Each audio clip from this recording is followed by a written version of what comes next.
Are you ready to create a great business as part of a great life? Welcome to Avant-Garde Radio with your host, Anna Rosenberg, featuring world top minds, authors and industry trendsetters, sharing their best ahas, secrets and strategies.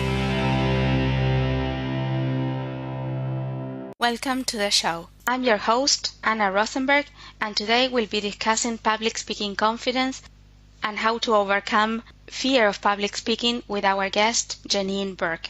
Janine helps people overcome the fear of public speaking and improve their presentation skills. Her clients go from fear to fabulous or good to great. Janine firmly believes there is a terrific speaker in all of us. Thank God for that. She has all the tips and tricks the professionals use to be a star on stage. She teaches clients how to craft their message to appeal to their specific audience, develop an impactful opening and memorable closing or call to action. Welcome to the show, Janine. Good morning, Anna. Tell us a little bit about the kind of people you help. Anyone that has a fear of public speaking. Now, my clients vary so greatly. It could be someone that has to give a speech at their mother's funeral and they're scared to death and they want to be able to give their loved one a really beautiful speech. It could be a corporate client that has a big presentation coming up and it's high stakes, so they want to make sure that they appear confident and that their stories and their call to action are memorable. Sometimes it could be little kids that are doing a science fair and their parents want them to start off with confidence before they learn to experience fear. So it's anyone that truly understands the importance of their voices being heard, of being clear, concise, and articulate. And it could be anyone in the whole world that wants to be better than they already are. That's the part of good to great, and that makes a big difference. I have a lot of people that I see that are already really good. They just need that little bit of added energy or some clever words to use or a really terrific opening or even a really terrific introduction. And then there are some people that come that are so afraid that I've got to take them from fear to fabulous, where they're just paralyzed with fear. And there are so many great tips to overcome fear that I work with them on that so that they can stand tall in front of 3 or 4 or 5 or 10 people and be the same person that they are when they're with their friends in a coffee shop. Fun, engaging, and they can get over the fear that people are judging them. What is confidence to you and for you? Confidence to me is being able to deliver a message, and this can translate to relationships, it can translate to dealing with your boss, and being able to deliver a really clear, concise, well thought out message. And I think we live in a world where a lot of people react, and by learning how to speak and the preparation that goes into public speaking, people learn to take their time before they just blurt out something. They know how to craft a way to be able to speak to their boss in a way that's acceptable to their boss, in a way that their neighbors can appreciate. So it's about being thoughtful about your words before you just spill them out and create a whole lot of trouble for yourself. I understand what you're saying. What do you see as the biggest misconceptions about building public speaking confidence? I think the greatest misconception is that people won't be able to do it. Now, I know, for example, at my age, I'm not going to become an Olympic gymnast. That takes hundreds and hundreds and hundreds and thousands of hours of practice starting when you're a child. However, anyone can learn to be a public speaker. It's a skill, and there are tips and tricks that public speaking coaches know that once people start to practice them, they can really move very quickly. So you can come in very fearful and very quickly overcome that. You can't become a great golfer quickly. You can't become a great gymnast quickly, but you can become a much better public speaker very quickly. And I think another misconception is that they'll never get over the fear and that public speaking is more feared than death. I don't think that's true at all. Believe me, I'd much rather give a speech than die, wouldn't you? I would, but I have heard, and you probably have heard a joke too. Yeah, and it's a very old joke, and I wish people had stopped telling it and it was a funny joke 20 years ago, but it's simply not true. If I said to someone, I'm going to shoot this kitten unless you make a speech, believe me, they'd make a speech. So I think it's a wildly exaggerated joke that's become an urban myth, and it's just not true. What do you feel are the little-known pitfalls to avoid when building public speaking confidence? The biggest pitfall, and you'll hear it every time you see a new public speaker, is they've got a tendency to speak too fast because they're dying to get it over with and they just can't wait to get it over with.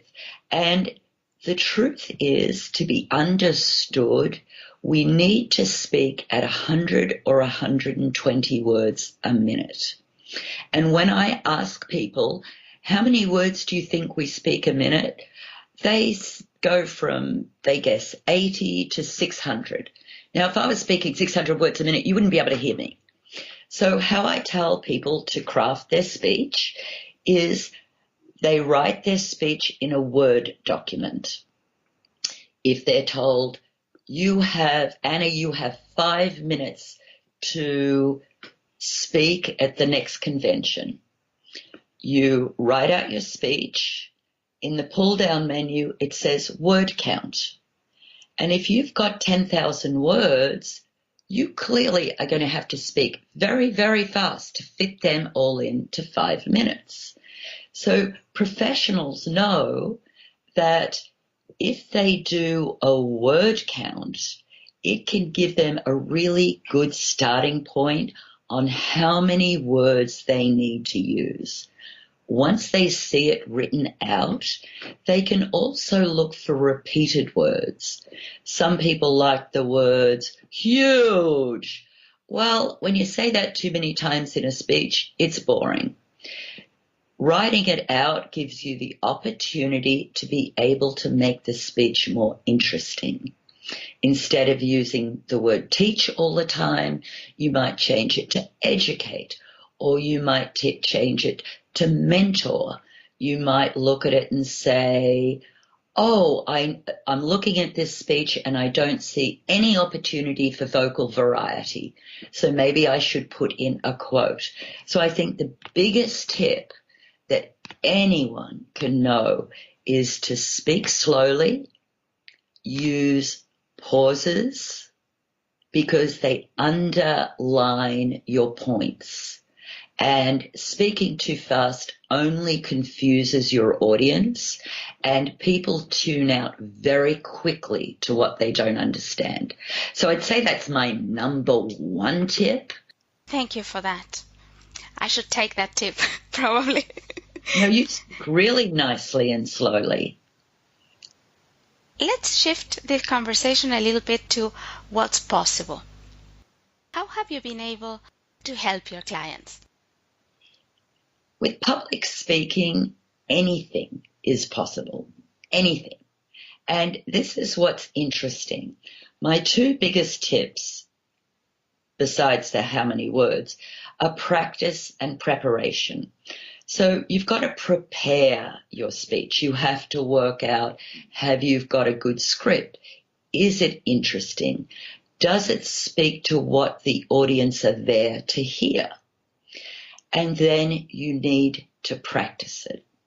And if you study other speakers, and TED Talks is an international way to look at great speakers on the stage. There's a thing called Moth Radio Hour that you can listen to really fabulous speakers.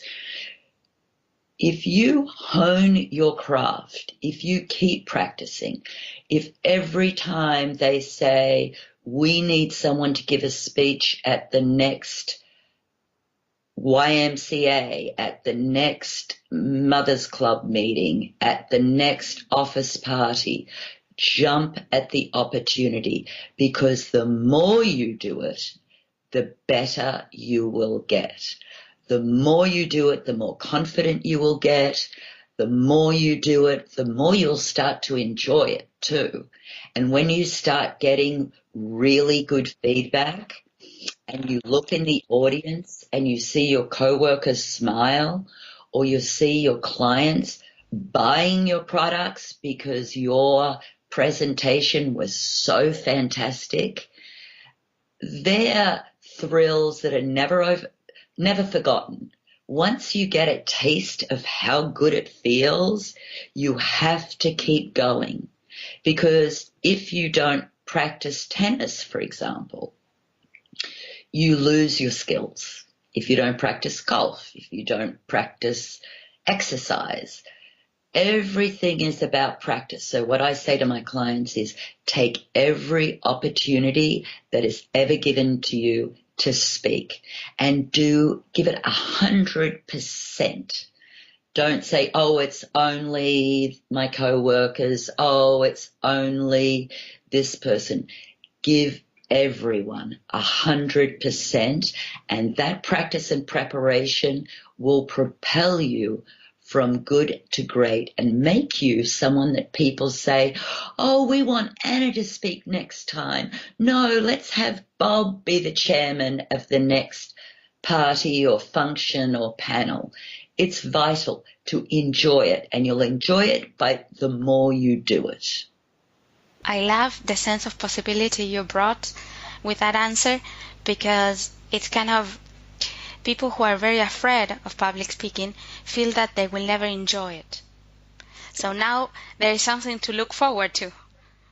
Oh, there is nothing more exciting than going from for me to see someone that starts in fear, and then they're the person that wants the spotlight. They've gone from zero to hero because they've kept at it. They've pushed themselves through the fear, and they realize, and what I tell most of my clients is, no one wants to sit through a boring presentation. So when I listen to Anna on the radio, I don't think, wow, I hope she's really boring. I really want you to be good. I want to enjoy it. If I'm asked to go to a business conference, I want every speaker to be great. Speakers don't realize the audience is on their side. There's always one sparkling face in every audience that you can look at, and they're smiling. And when you start losing confidence, you look over at them and they will give you the renewed confidence to keep going. Also, remember, no one knows your script. You're the only one that knows your script. So if you forget something, or if you make a mistake, it's not the end of the world. Now, if you're repeating Shakespeare, that's one thing, because everyone knows Shakespeare. But if you're presenting your own script, no one knows if you left something out. So you need to let go of that and just keep going. There's no judgment. People want you to be great. Thank you for that. That's also very inspiring. Talking about inspiration, what inspired you to do the work that you do? I've always loved teaching since I was a little girl, but I didn't want to be a school teacher. And I mean, most of us know around the world that school teachers aren't valued the way they should be. And I've taught lots of different subjects, and I've taught managing multiple priorities, and I've taught how to deal with difficult people, and I've taught at the Fashion Institute how to develop a clothing line. But the thing that ignites me about teaching public speaking is that I see the difference immediately.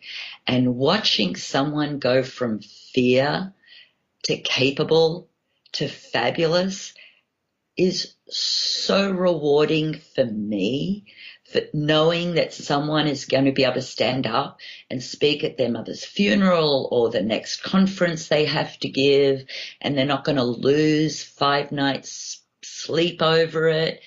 It really is exciting for me. And having people come back and say, oh, everyone said I was so great, I can't believe it.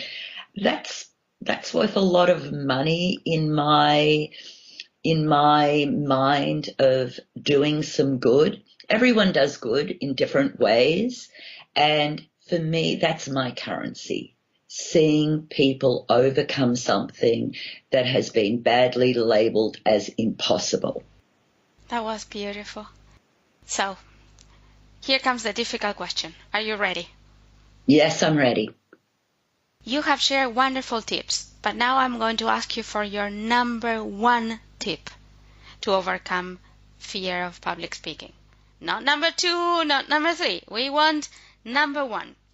Number 1 is just do it. Remember when you were a child and you fell off a bicycle and you got right back on? Or when you were watching your children learn to walk and they fell down and you picked them up and they fell down again? Children have no fear, and fear has been heaped on us and we've bought into it. Fear of judgment, fear of making a fool of ourselves. The number 1 thing is to just do it. You have to walk through the fear, and you have to do it with a sense of humor. I can look back at some of the mistakes that I've made in my career, and I laugh at them. And I use them, I hold them up as, look how far I've come. So you just have to walk through that fear like a little kid that stands up again after they've got a boo-boo. And get your friends to support you, to practice with you.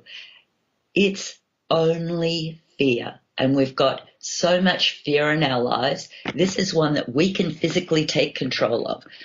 Can't take control of climate change. We can't take control of what the stock market is going to do, but we can take control about making the next step for our voices to be heard. Now, there are Toastmasters groups all over the world, and they're very inexpensive ways to get public speaking classes.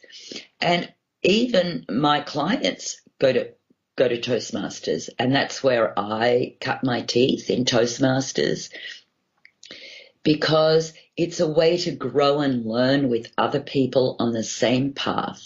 And it's a place where no one has any judgment because they all start off with the same fear. So at Toastmasters, just going for it, laughing at your mistakes, having your friends support you, practicing on your own, but you've got to practice out loud. And a lot of people think, oh, I know it in my head. you actually have to say it out loud.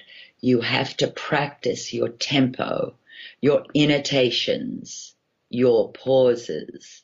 So there are so many tips. And another thing, if you're in great fear, exercise beforehand. That is a way to channel off a lot of nervous energy. Go for a run, go for a bike ride, do 10 jumping jacks. But that will burn off a lot of the fear and leave you with just energy. Is that helpful? That was very helpful. I loved the sense of humor part because it's kind of, I think it's a human thing, right? When we are afraid or we are anxious, we forget the sense of humor. And that's one of the cases where we need it the most.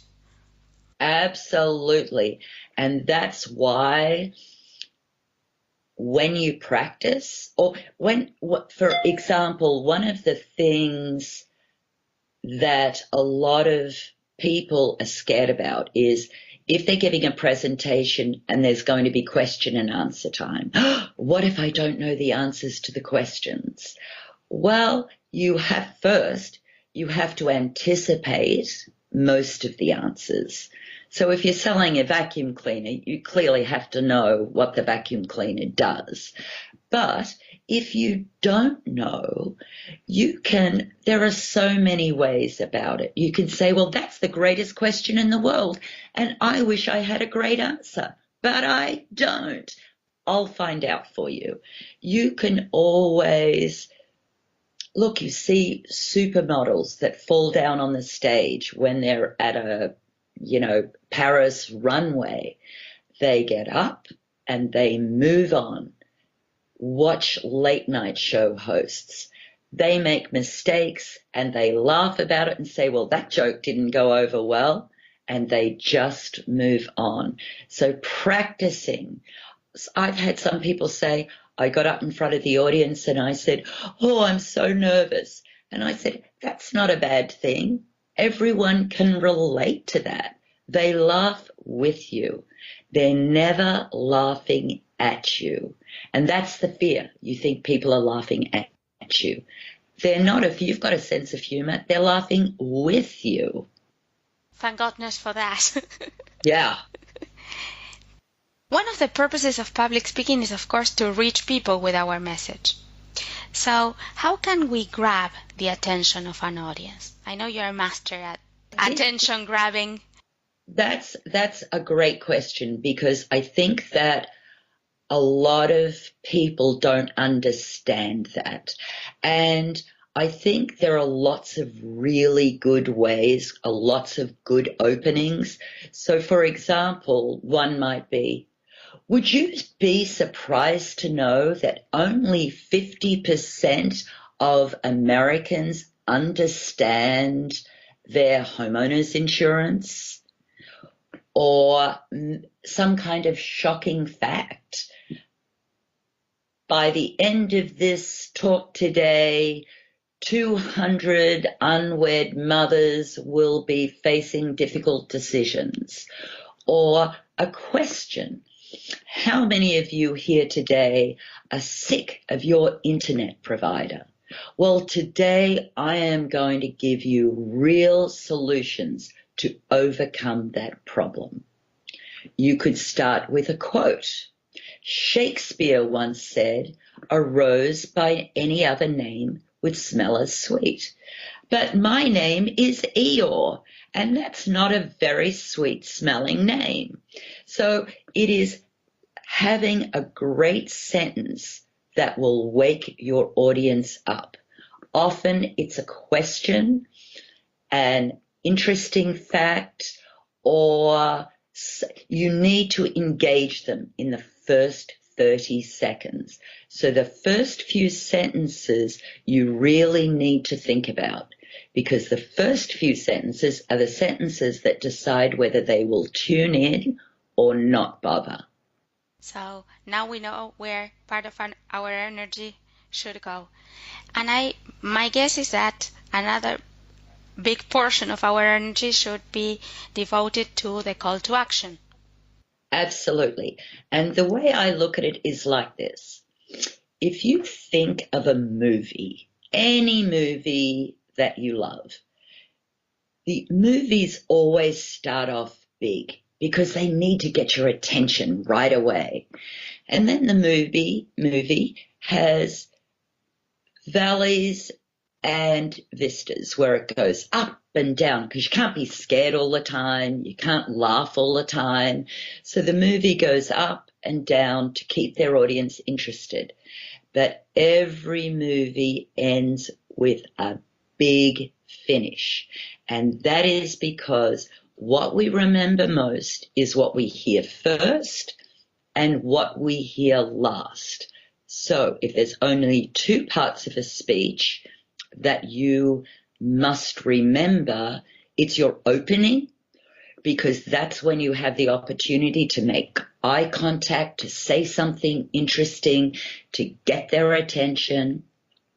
And it must always be the end, because that is the crescendo. It's where the cars blow up, or Tom Cruise saves the planet, or where the lovers kiss. It is where they will walk out and say, that was great. Your call to action is, I want you to sign up today. I look forward to meeting you afterwards so I can tell you more about my product. Whatever it might be, but the end is very important because, as I said, people remember the opening and they remember the conclusion, and that's where you want to put your work in to your script. An obstacle that people face with a call to action, sometimes particularly when the call to action implies selling of some kind, or like talking about money in some way, shape or form, is that there is a big shift of energy between the whole presentation and that moment. When they start, you see the shift in energy of people, and you see them either trying to go quickly, fast through the call to action or anything that has to do with selling or talking about money. So they were great presenters until that moment. Or I totally get it. And it's because people forget why they're there. If I'm selling something, that call to action is why I'm there.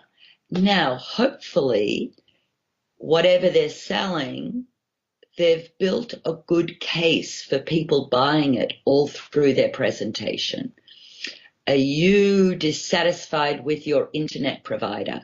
Are you sick of it taking 20 minutes to do this? Do you have to wait 2 days for your repairman to show up? Today I'm going to tell you about something that not only costs you less money, it's more convenient, it's more reliable, and then they should weave in stories about happy customers. Now, if you truly believe that what you're selling is a service, you should be able to take ownership of the sales portion. Form a line here. I want to give everyone the opportunity to take advantage of these amazing offers. We often forget to ask people to sign up because we have this fear of selling. Well, if you're there to sell, you need to give yourself some good self-talk to say, I'm here to sell. I want to spread the word of this fabulous product that will benefit people. It will save them money. It will save them time. It will enhance their lives. If you truly believe that, you need to take ownership of the last step, which is giving the opportunity to people to sign up, to buy your product, and you need to practice that. But during your whole presentation, You should be giving them reasons why they need your product. And you need to listen to your own presentation so you're convinced why they need to buy it. People need to work on that. If they are in sales, the closing is what makes the difference between a sales rep that makes $1 million a year and a sales rep that doesn't make any money. In every company, there are people that make a lot of money in sales, and you need to watch them, have them mentor you. How do they close? What do they do? How do they invite people? You don't tell people, I'm inviting you to take advantage of this today. Does that make sense? It makes a lot of sense. Something that I think terrifies people as much as the close sometimes are questions, particularly the difficult questions. If you watch some shows like, for example, Shark Tank, right? Like, you can see the expression change in their faces, right? Like, those micro expressions. I know. And here's just as an aside, I've trained contestants for Shark Tank, and they are given 200 questions that they must be able to answer in script form before they're allowed to appear on the show. Sometimes, though, they're questions they don't want to answer. And when you are giving a presentation, if you're in control of the presentation, question and answer time should never be left until the end. And I'll tell you why. When we go back to our Hollywood movie scenario, you want to be in charge of the energy at the end of the presentation. And if you finish with questions and answers, and the last question is not a great one and you don't ace it, then that's what the audience remember. So the way to do question and answer time in a really good presentation is about 10 minutes before the end. You've given them plenty of information by now. And then you say, are there any questions pertaining to what I just spoke about? So that focuses the audience. You only want questions about what you've spoken about. And because you know your product, you should spend time anticipating what questions they're going to ask. Do the wheels fall off? How long will it last? What's the warranty? What's been your experience? Then you wrap up by saying, we have to finish question and answer time now. We'll be here for the next few hours, so please feel free to ask me any questions in the lobby, or you can contact me by my email, and then you go into your big close, whatever it might be. But I think it is the speaker's responsibility to anticipate the questions. And in Shark Tank, they do know the questions. It's just often they really don't want to answer them because they might say, how many factories do you have in California? They mayn't want to answer that because they mayn't want the competition of their product to know how many factories there are in California. How many units have you sold? They mayn't want to answer that, but they are expected to, believe me. I guess that the ostrich method of sticking the head in the sand and just not wanting to answer a question is not the right preparation. It's not. And everything, Anna, comes down to preparation and practice. And look at any political debate. They know the questions they're going to be asked. They know what their opponent is going to say about them. Their job is to prepare when their opponent throws at them something that they may not want to talk about. Well, you know what? They know their opponent's going to do it, so they have to be prepared. When I say you need to prepare, I mean you need to know nearly every question you could possibly be asked. If you're a dentist and you're standing up there using your dental certificate as your right to speak, then you better know the questions you'll be asked. You've gone to school for 4 or 5 years or 10 years to be a dentist, you're expected to know the answers. If you're selling something, you're expected to know what the product does and doesn't do. And that's part of your preparation, is to anticipate what you'll be asked. Now, sometimes people might ask you something that you have absolutely no idea about. Then you just gracefully say, I really don't know how much that would be converted into yen or Dutch marks or to Australian dollars. I will get back to you. Because some questions are just from left field and people just are asking them, I don't know why. Or you can open it up and say, that's a great question. Does anyone else in the room, we're a group of professional dentists here, does anyone else in the room know what to do with a red, blue and green molar that's been causing someone problems? So there are many ways around question and answer time. Just don't finish with question and answer time.